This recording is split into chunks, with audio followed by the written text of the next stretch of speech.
Hi good morning students, welcome to IIT smart learn. आज मैं आपके लिए 12th का केमिस्ट्री का चैप्टर 2 का ऑब्जेक्टिव लेके आया हूँ। चैप्टर का नाम है विलियन। मैं यहाँ पे आपको सारे इम्पॉर्टेंट ऑब्जेक्टिव्स जो है वो क्लियर कराते चलूँगा। यदि आप इन सभी ऑब्जेक्टिव्स को पढ़ लेते हैं तो आपका एग्ज़ाम में बहुत ही अच्छा मार्क्स आ सकता है। यदि आप मेरे चैनल पर नए हैं तो चैनल को सब्सक्राइब ज़रूर करें, क्योंकि मैं यहाँ पे आपको 12th की तैयारी करा रहा हूँ। यहाँ पे आप सभी सब्जेक्ट का ऑब्जेक्टिव देख सकते हैं और एग्ज़ाम की तैयारी कर सकते हैं। तो चलिए वीडियो स्टार्ट करते हैं। पहला क्वेश्चन है कि प्रासरणी दाब बढ़ता है। तो प्रासरणी दाब जो है वो कब बढ़ता है? तो तापक्रम बढ़ता है तो प्रासरणी दाब जो है वो बढ़ता है। तो आपका राइट ऑप्शन जो है वो हो जाएगा ए। चलिए नेक्स्ट क्वेश्चन देखते हैं कि HCl और HO स्थिर क्वाथी मिश्रण में होगा। तो आपका ये कौन सा मिश्रण में स्थिर होगा? तो 20.2% HCl में जो है वो स्थिर होगा, इसलिए आपका राइट ऑप्शन जो है वो हो जाएगा डी। चलिए नेक्स्ट क्वेश्चन की तरफ मूव करते हैं। कहा एक घोल जिसका प्रासरण दाब 300 के पर 0.0821 वायुमंडल है, इसका घोल सांद्रण क्या होगा? तो इसका घोल सांद्रण जो होगा वो 0.033 मोल होगा, इसलिए आपका राइट ऑप्शन जो है वो हो जाएगा डी। चलिए नेक्स्ट क्वेश्चन देख लेते हैं कि प्रासरण दाब निम्नलिखित में से किस समीकरण द्वारा व्यक्त किया जाता है? तो प्रासरण दाब जो है वो व्यक्त किया जाता है आपको P बराबर CRT, ये आपका प्रासरण दाब का फॉर्मूला होता है, इसलिए आपका राइट ऑप्शन जो है वो हो जाएगा ए। चलिए नेक्स्ट क्वेश्चन देखते हैं कि 234.2 ग्राम चीनी के घोल में 34.2 ग्राम चीनी है, तो घोल का मोलर सांद्रता क्या होगा? तो जब हम इसका घोल का मोलर सांद्रता निकालेंगे तो इसका आपका आंसर जो आएगा वो 0.5 आएगा। 0.5 आएगा, ध्यान दीजिएगा 0.5 आएगा। यहाँ पे आपका टाइप में जो है वो ऑप्शन मिस्टेक हो चुका है, तो आपका राइट ऑप्शन जो हो जाएगा वो हो जाएगा 0.5। चलिए नेक्स्ट क्वेश्चन देखते हैं। निम्नलिखित में से कौन अनुसंख्य गुणधर्म नहीं है? तो आपका अनुसंख्य गुणधर्म जो होता है वो हिमांक का अवनमन होता है, क्वथनांक का उन्नयन होता है, लेकिन ये प्रकाशीय सक्रियता जो है ये जो है आपका हिमांक का अवनमन का गुणधर्म नहीं है, ये अनुसंख्य गुणधर्म नहीं है, इसलिए आपका राइट ऑप्शन जो है वो हो जाएगा सी कि प्रकाशीय सक्रियता जो है वो आपका जो है अनुसंख्य गुणधर्म नहीं है। चलिए नेक्स्ट क्वेश्चन देखते हैं कि H3PO4 के 1 मोल विलयन की नॉर्मलता क्या होगी? तो इसकी जो नॉर्मलता होगी आपका हो जाएगा 3.0, इसलिए आपका राइट ऑप्शन जो है वो हो जाएगा डी 3.0 N। चलिए नेक्स्ट क्वेश्चन देख लेते हैं कि मानव रक्त का pH मान होता है। तो मानव रक्त का pH मान जो होता है वो आपको होता है 7.4, मतलब 7.4, इसलिए आपका राइट ऑप्शन जो है वो हो जाएगा सी। चलिए नेक्स्ट क्वेश्चन देखते हैं कि इनमें से कौन जलीय घोल की हिमांक बिंदु न्यूनतम है? तो जलीय घोल की हिमांक बिंदु जो है वो न्यूनतम होगी 0.01 मोल NaCl में, इसलिए आपका राइट ऑप्शन जो है वो हो जाएगा बी।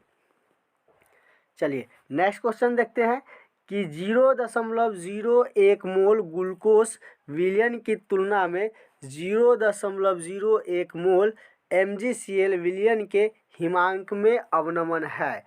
तो इसमें जो है ये लगभग 3 गुना हो जाएगा, तो इसलिए आपका राइट ऑप्शन जो है वो हो जाएगा ए 3 गुना। चलिए नेक्स्ट क्वेश्चन देखते हैं कि अगर n घुल्य पदार्थ के मोल की संख्या तथा n घोलक के मोल की संख्या है तो घुल्य के मोल प्रभाज होंगे। तो मोल प्रभाज का जो फॉर्मूला हो जाएगा आपका वो हो जाएगा कि n/n+n, इसलिए आपका राइट ऑप्शन जो है वो हो जाएगा बी।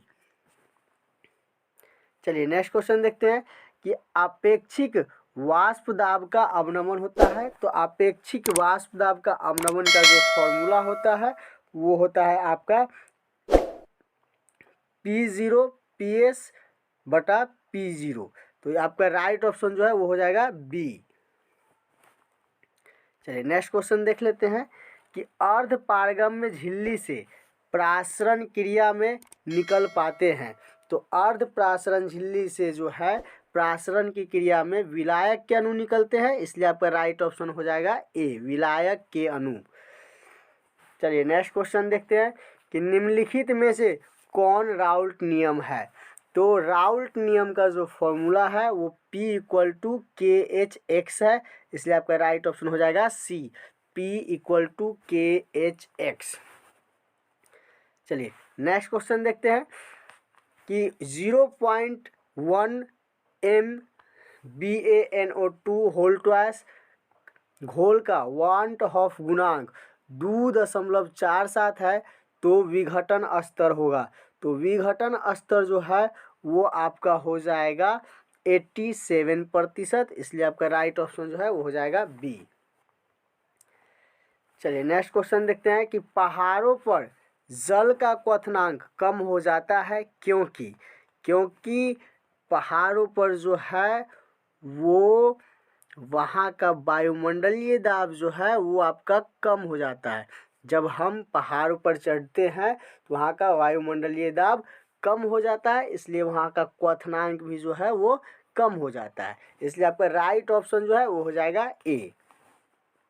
चलिए नेक्स्ट क्वेश्चन देखते हैं कि शुद्ध जल का पीएच मान जो होता है वो कितना होता है। तो शुद्ध जल का पीएच मान जो है वो आपका 7 होता है, इसलिए राइट ऑप्शन जो है वो हो जाएगा डी। चलिए नेक्स्ट क्वेश्चन देख लेते हैं कि दो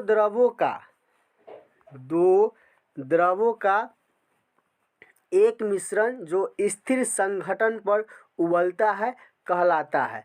तो उसे जो है जो दो द्रवों का मिश्रण जो है जो स्थिर संघटन पर उबलता है उसे कहते हैं एज़ोट्रोप, इसलिए आपका राइट ऑप्शन जो है हो जाएगा बी, एज़ोट्रोप। चलिए नेक्स्ट क्वेश्चन देख लेते हैं कि निम्न में से ताप द्वारा प्रभावित नहीं होता है।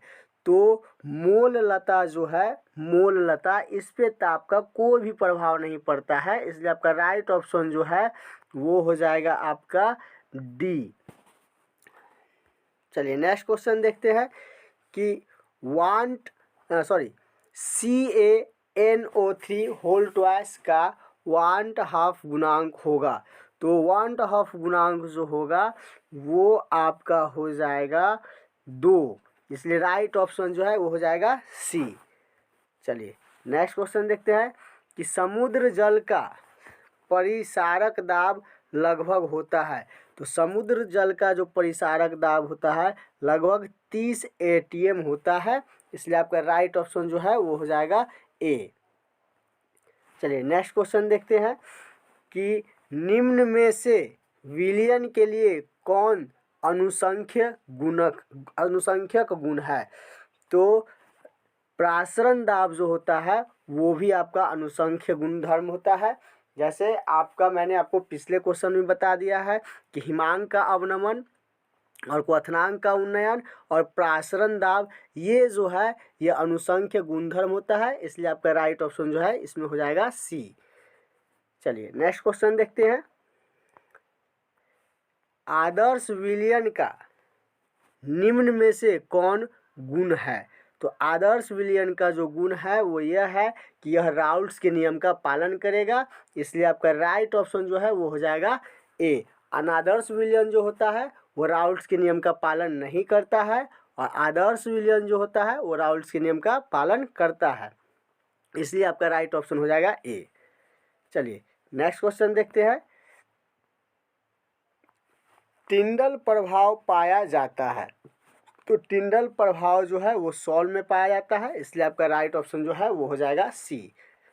चलिए नेक्स्ट क्वेश्चन देखते हैं कि एक जलीय घोल का हिमांक 0.18 C है, अगर के एफ बराबर 1.86 और के बी बराबर 0.512 है। तो इस जलीय घोल का क्वथनांक का उन्नयन क्या होगा?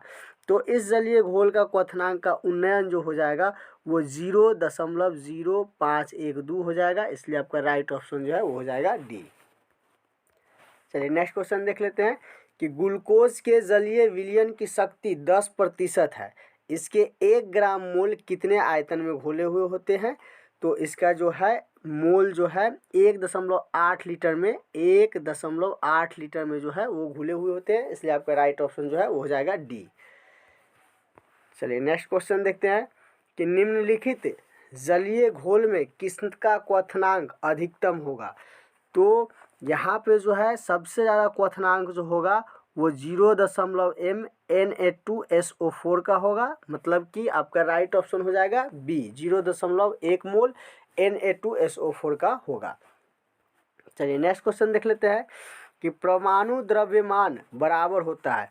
तो परमाणु द्रव्यमान जो है वो परमाणु के न्यूट्रॉनों की संख्या और प्रोटॉन के योगफल के बराबर होता है, इसलिए आपका राइट ऑप्शन जो है वो हो जाएगा सी। जब न्यूट्रॉन की संख्या को और प्रोटॉन के संख्या को जोड़ देते हैं तो हो जाता है आपका परमाणु द्रव्यमान के बराबर, इसलिए आपका राइट ऑप्शन जो है वो हो जाएगा सी।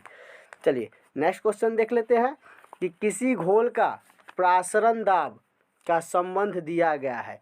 तो प्रासरण दाब का संबंध जो होता है वो होता है π/c बराबर ST, इसलिए आपका राइट ऑप्शन जो है वो हो जाएगा डी। चलिए नेक्स्ट क्वेश्चन देखते हैं। नेक्स्ट क्वेश्चन जो है आपका कि किसी विलयन में विलय की मोल प्रभाज व्यक्त किया जाता है।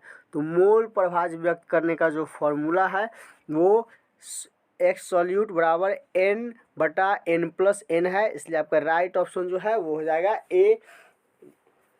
इस तरीके से मैंने आपको जो है सारे इम्पॉर्टेंट ऑब्जेक्टिव्स चैप्टर 2 का कंप्लीट करा दिया है। यदि आप चैनल पर नए हैं तो चैनल को सब्सक्राइब ज़रूर करें और बाकी सभी वीडियोज़ को आप डिस्क्रिप्शन बॉक्स से देख सकते हैं। आज के लिए इतना ही, मिलते हैं नेक्स्ट वीडियो में।